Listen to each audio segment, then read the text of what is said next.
Oh, good. We think it was shot down because as soon as it crashed, a big fighter plane flew over the school. And like, that's just what I think. I think that the passengers took it down. That's what I think. I think it was both. At the same time, really. That's interesting. What do you explain that? Well, I don't know. I just think that they were attempted to do it because, I mean, I heard that "let's roll" over the radio. So they had to have been doing something, but we saw that plane like right after it happened. And we were the only ones that saw it pretty much from the school. Nobody else saw it. Really? How long after did you guys see the fighter plane? Like 10 seconds. Right there. It was right after. As soon as we saw the mushroom cloud, this plane goes flying over.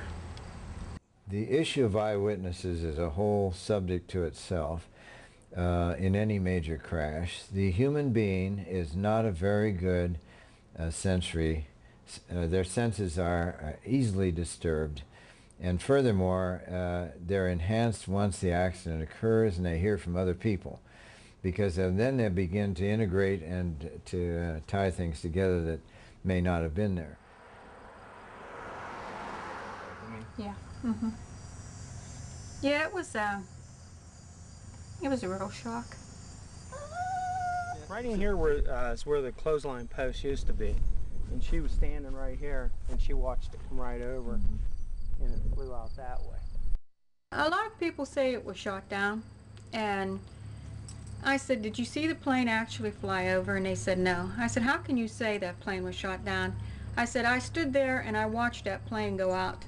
I said, if it was shot down, there would be debris falling from it, there would be a ball of fire, there would be some indication that that plane was shot down. I said, there was no indication that plane was shot down. I watched it. I mean, you know, I may have been the last person, I don't know, to see those poor people fly over, and you know, they knowing that they were gonna die. And no matter what they say, those people are heroes, because anybody that knows they're going to die and they do everything they can to save other people are heroes, no matter who put that plane down. Standing there watching on TV, and the lights flickered in the building. About that time we heard the engines roar, and we took off out of the building. As we were coming out from the office out through the building, the ground shook and we heard you know, big boom. Looked over and saw the big ball of fire up in the air. We got there, like I said, probably within 45 seconds or a minute of impact. We were there. We were there before any firemen, any paramedics, or anybody. We were on site. When we got there, there was a plane flying up above, and he was smart. He flew straight for the sun, so you couldn't look at it and see exactly what type of plane or if it was a fighter or what it was. But you know, we caught a glimpse of it, and as he was swinging, he was basically traveling in the same direction as the plane. I was in Atlanta, and that was this past winter. Was in Yamaha training, and I was sitting there talking. Everybody, of course, asked where you're from, introduce yourself to everybody in the classroom, and of course now we just say Shanksville, where the plane crashed, and everybody knows where we're at. So I was sitting there talking to another guy, and I was telling about, you know, he said, did you see the plane crash and whatever, was you there or anything? And I told him the whole story.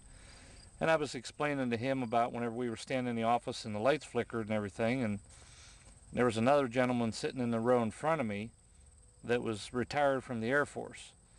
And as soon as he heard me say that, he immediately stopped me and he said, tell me this. And I told him, and he says, well, I'm retired from the Air Force. He said, that plane was shot down. And I said, why? And he said, because whenever the lights flickered, they zapped the radar frequency on everything before they shoot. And he said, that's why your lights flickered. Your lights didn't flicker from the impact.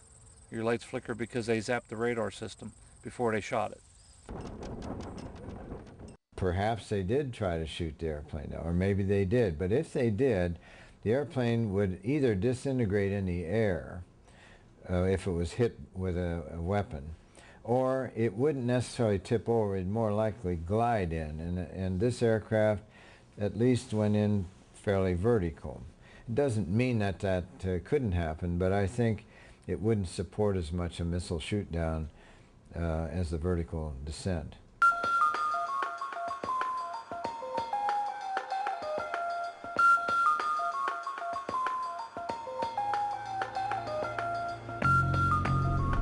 You know, I was just driving along here. It was a beautiful day. Had my window open, had this stereo on, and when I got up here almost to the stop sign, this small white plane, at the time, that's what I thought it was, went over top of me. It was so smooth, and it just glided right over me, just like that.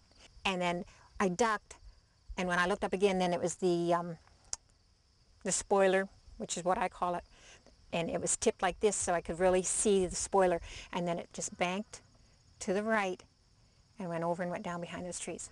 We got to watching it on TV, and they kept saying that it was a large plane, like a 757, and I was like, no. What I saw was no jet. You know, that would have blown me off the road if it went over me, you know, that close. I said, no, that wasn't it. So, like I said, about 11:30 that night, the FBI came, wanted to talk to me. They kept asking me how big the plane was. I said the plane, you know, it was small, wasn't much bigger than my van that I saw, and that it went over top of me. And he says, you don't know what a 757 looks like.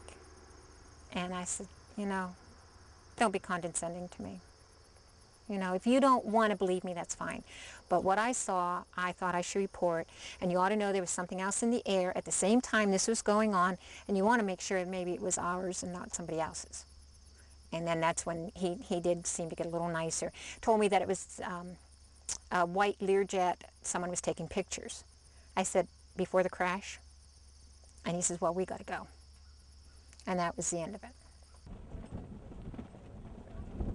In my mind, you know, the possibility that Flight 93 was shot down, you know, is an incredible story. But on the other hand, I think in the minds of a lot of media people, TV producers, etc., this story that emerged instead of heroism by the passengers is a remarkable story. You know, you know, certainly it's been the basis for 2 best-selling books so far. It's, you know, was featured on Dateline, NBC, and some of these other news magazine shows several times over. You know, I'm sure, and you know, I hate to be so crass in referring to September 11th, but I'm sure the ratings for those shows, you know, were, you know, I'm sure those were some of the most watched news magazine shows of the year. And so then I think as journalists, you know, unfortunately, it's kind of sad, but I think there's an instinct of, we have a great story here. Why would we want to like muck around and mess it up by coming up with a different story when people love this story? That's the book from Todd's wife, Lisa. I haven't finished it yet, but there's a lot of information in here, especially the let's roll part, where that's from the phone call that Lisa got from her husband before he crashed.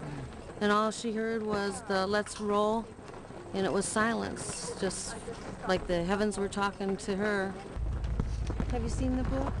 This is the role the government plays in times of stress, how they view the public. Can the public stand the truth? Or shouldn't we need a legend at this point. We need a really neat story of reacting against such a dastardly act as was happening. So it's really nice and convenient to think of the Beamer story, let's roll, and that becomes just like the Alamo. And it's just one of those legends, and I'm not saying that somebody's issued an order somewhere that says don't do any more with 93, it's right where it ought to be, and leave it alone. I don't think that's true, but I think there'll be a lot of pressure to let the legend stay where it is. I would think there's some inclination that way.